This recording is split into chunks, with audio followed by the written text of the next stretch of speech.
C'est un plaisir de vous avoir si nombreux. Mesdames et messieurs, bonsoir et bienvenue à cette édition dont voici les principaux titres. 8 personnes d'une même famille sont mortes après une forte pluie dans la commune d'Engalema. La RDC a commémoré la journée nationale dédiée au combat de Fumon Timo Kimbangu, père fondateur de l'église kimbanguiste et conscience africaine. Une fois de plus, bonsoir et bienvenue à cette édition.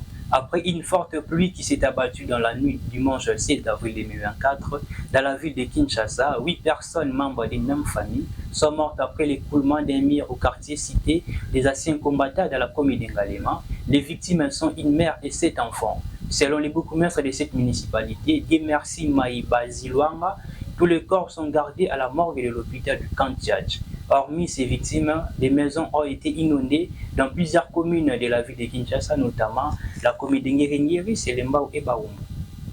Changeons de chapitre à présent pour parler de la nomination de Judith Tuluka à la tête du nouveau gouvernement congolais. Ça parle de partout. Les uns sont contre sa nomination, les autres respectent les choix du président de la République.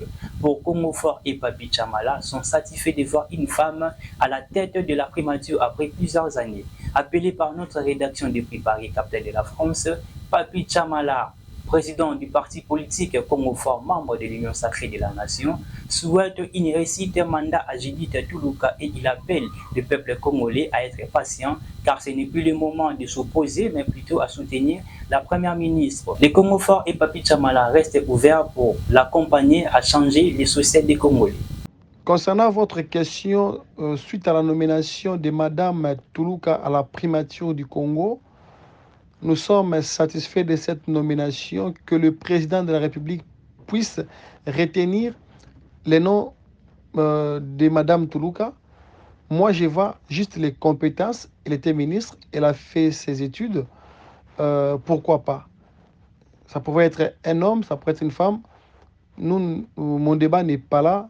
C'est que moi, je soutiens que son mandat puisse être une réussite. Le président de la République a fait une exception qui n'a jamais été au Congo. Ça montre comment le président a envie de travailler avec tous les peuples congolais.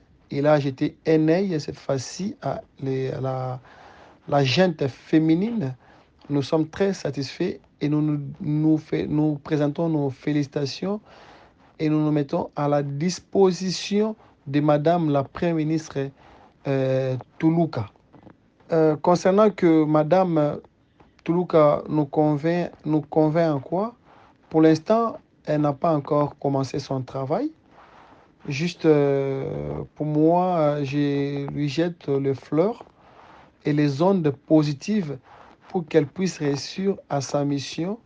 Nous serons là pour la soutenir et promouvoir ses actions. Nous avons besoin que le Congo puisse avancer car le peuple souffre. Ce n'est plus le temps de s'opposer, c'est le temps de venir soutenir ceux qui voient de l'avant. Nos attentes, de ce gouvernement qui viendra, est qu'il puisse résoudre les problèmes de la pauvreté des Congolais, l'insécurité et tous les problèmes qui rongent notre pays, le Congo. Les routes, il n'y a pas de routes, il n'y a pas de travail. Il y a beaucoup de choses au Congo qui n'avancent pas. Qu'elle puisse réorganiser le Congo, qu'elle puisse donner quelque chose de bon à nos compatriotes, à nous-mêmes, même nous qui sommes de l'étranger, faciliter et que la douane puisse baisser. Aujourd'hui, la douane est plus chère. On ne peut pas même pas envoyer des choses au Congo. Beaucoup de choses sont à regarder et puis à travailler, à améliorer pour que les Congolais puissent bien se retrouver chez eux. Donc, votre question, par quel mécanisme est que le Congo Fort, membre de l'Union sacrée, pense apporter sa pierre à l'édifice? Nous nous disposons pour travailler. Aujourd'hui, nous sommes en train de mobiliser, sensibiliser et conscientiser les compatriotes pour qu'ils puissent toujours accompagner le président de la République. Hier à Paris, j'ai fait des efforts pour réunir tous les candidats non élus à Kinshasa, au Congo, et partout au Congo. On s'est réunis à Paris, on a parlé On s'est dit, nous serons toujours à côté du président pour le soutenir et l'accompagner dans ses actions. Donc, le Congo fort n'est pas là seulement pour que lui puisse prendre les places. Non, non, non. Congo fort met à sa disposition sa connaissance et son savoir-faire pour faire avancer le pays. Restons toujours dans le même dossier de la primature. Nanouche Mouema, cadre de la dynamique progressiste révolutionnaire d'IPRO, est d'accord avec le choix du président de la République à la tête du gouvernement.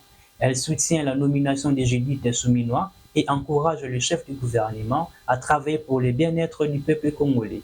Au cours d'une interview accordée à notre rédaction ce mardi 9 avril 2024, d'où Nanouche invite Judith Toulouka à définir sa vision pour la promotion de la femme congolaise.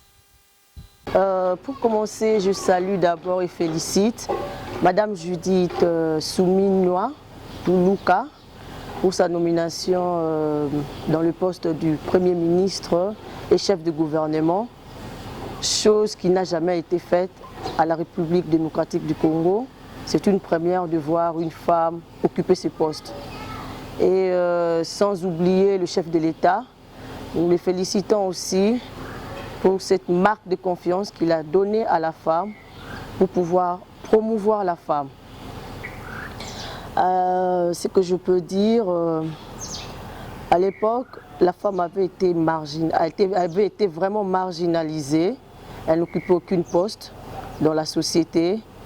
On sous-estimait la femme, oubliant que la femme est capable de faire et de changer les choses.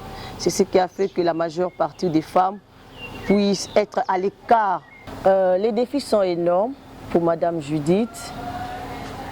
Nous avons, concernant la sécurité dans notre pays, il y a aussi concernant l'éducation, concernant la santé, concernant l'infrastructure, les routes déjà délabrées. S'il y a possibilité que Madame Judith puisse travailler dessus pour essayer un peu de relever la pente. Le conseil que je peux donner à la Première ministre, qu'elle doit être sereine, travailler pour la population, ne pas travailler pour l'égoïsme des politiciens, essayer un peu aussi de promouvoir la femme sans oublier parce que c'est une femme aussi.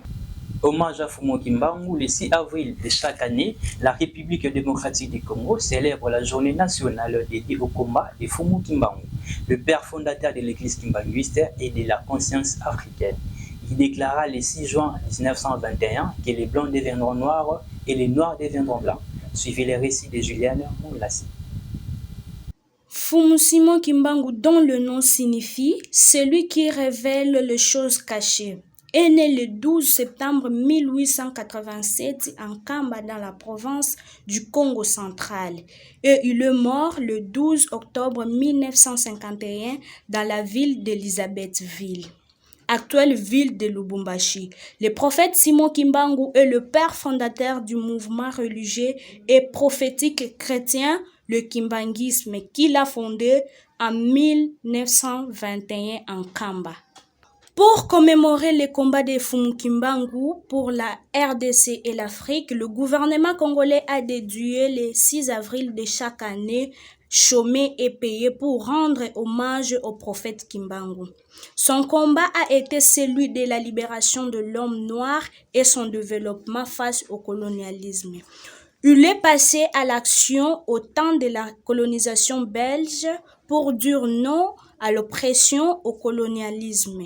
Il fut le premier à avoir lutté pour que l'Afrique puisse retrouver sa place et être considérée. Il déclara le 6 juin 1921 en Banzankamba que les blancs deviendront noirs et les noirs deviendront blancs. Pour immortaliser la mémoire du prophète Fumu Kimbangu, le gouvernement congolais a érigé un monument du grand prophète congolais devant le palais du peuple. Quittons la capitale congolaise pour se rendre à la province du Kasaï central.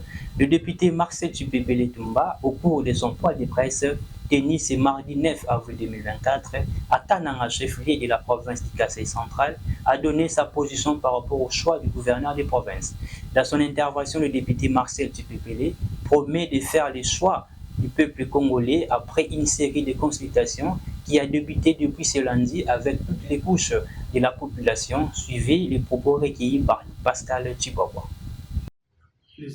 Ces grands électeurs ont reçu un mandat de la population. La logique voudrait, si tous les députés pouvaient comprendre la chose de la même façon que vous, la logique voudrait qu'avant élection du gouverneur, et chaque député provincial rentre dans sa circonscription, parle avec sa population, qu'il amène la liste des candidats retenus, que la population lui indique le choix à faire, puisque c'est la question de la population que nous avons fait. Lorsque nous votons, on dit on a voté au nom de la population. Ça, c'est ma compréhension de la chose. Je crois qu'en 2018, je l'avais fait. Pour ceux qui se rappellent encore, je l'ai fait dans la salle Pierre Cambien. J'avais invité la population. On avait autant de candidats. La population s'était prononcée. La population s'était prononcée. Laissez-moi vous dire qu'à cette époque-là, la population m'avait demandé de voter John Kabila. Et je l'avais fait, bien qu'il n'était pas passé au premier tour. Demander à mon collègue, actuel collègue, Valentin Nandou, il faut dire, il m'a cherché, puisqu'il était candidat, il m'a cherché partout. Je devrais obéir. C'était qu'on s'était dit avec la population. Demander à l'ancien gouverneur Karouya, il m'a cherché partout, puisque ce sont là les candidats de l'époque. Mais, à l'époque, John Kabila avait échoué avec 9 voix, dont la mienne. Vous comprenez? Donc, c'est ça ma compréhension de la chose. Quand moi je me dis que de telles décisions, il faut poser la question à la population. Bien qu'on ne peut pas atteindre toute la population, mais on a quand même l'échantillon qui peut, à partir de cet échantillon, on peut se faire une idée générale de ce que veut l'ensemble de la population. Devant les journalistes et autres couches de la société civile, Marcel Tupépélé a montré sa détermination de faire les choix du peuple. Par ailleurs, cet élu du Kasaï central invite ses collègues députés provinciaux d'être derrière le nouveau gouverneur qui sera élu à l'hémicycle provincial dans les prochains jours. Le député national Modeste Bahati lance un message de soutien aux forces armées de la République démocratique du Congo face à l'agression rwandaise. Écoutons son message. Renforcer le moral de nos troupes qui sont au front. Nous nous rangeons tous derrière le commandant suprême des forces armées de la République démocratique du Congo, Son Excellence Félix Antoine Tshisekedi Tshilombo, et également notre soutien total aux forces armées de la République démocratique du Congo et aux forces de sécurité. Mon message est clair, c'est que nous devons toujours garder espoir, toujours garder confiance en nos forces de défense et de sécurité pour que nous puissions préserver notre intégrité territoriale et bâtir une paix durable et un développement durable.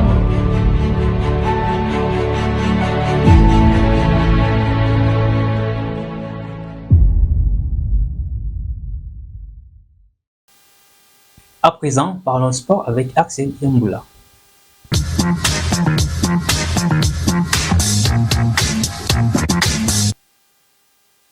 Ouvrons l'actualité sportive avec la qualification du tout-puissant Mazembe en demi-finale. Après un nul vierge en aller à domicile, les Corbeaux ont arraché le ticket qualificatif de demi-finale de la Ligue des champions de la CAF en renversant le club de Petro Atlético de Luanda sur le score de 2-1. C'est samedi 6 avril 2024 au stade national du 11 novembre en Angola. Mené de la 29e minute de jeu par les Angolais, but marqué par Jonathan Toro, les hommes de Lamine Ndiaye égalisent grâce à Philippe Kinzumbi à la 82e minute. Pendant que le Mazembien s'est lamenté, Joël Béyaré donne le sourire à la 96e minute et offre ainsi la qualification tant attendue au corbeau du tout-puissant Mazembe. Notons par ailleurs que le tout-puissant Mazembe était en demi-finale de la CAF il y a de cela 5 ans passés. Alors, ils affronteront en aller tout comme en retour le tenant du titre El Hilal d'Égypte, respectivement le 19 et 26 mai 26 de ce mois en cours. Et l'Espérance de Tunis fera face à Mamelodi Sundowns du 18 au 25 avril. Bouclons cette page sportive avec les différents résultats de la 6e et 7e journée de la Ligue Foot Ligue 1 phase playoff. Maniema Union a battu la formation des Aigles du Congo sur le score de 1-2 le 5 avril au stade de Martyrs et occupe provisoirement la première place avec 13 unités alors que les Aigles du Congo comptent 9. Don Bosco a renversé l'association sportive Dauphin Noir de Goma sur le score de 1-0 et compte 5 points, tandis que le Dauphin Noir traîne avec 3 unités. Le Football Club Saint-Éloi Lupopo occupe la 3e place du classement provisoire avec 12 points grâce à sa victoire face à Lubumbashi Sport le 4 avril dernier. Enfin, l'SV Club va se mesurer devant le TP Mazembe le 14 avril 2024 au stade de Martyrs pour sa 7e et dernière rencontre de cette phase playoff de la Vodacom Ligue 1. Mesdames et messieurs, c'est tout pour cette rubrique sportive.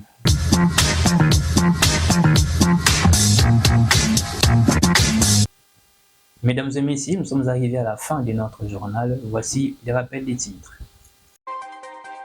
8 personnes d'une même famille sont mortes après une forte pluie dans la commune d'Engalema. La RDC a commémoré la journée nationale dédiée au combat de Fumon Kimbangu, père fondateur de l'église kimbanguiste et conscience africaine. C'est par ici que nous mettons un terme à notre édition de ce soir. Mesdames et messieurs, merci de nous avoir suivis et bonne suite au Cap.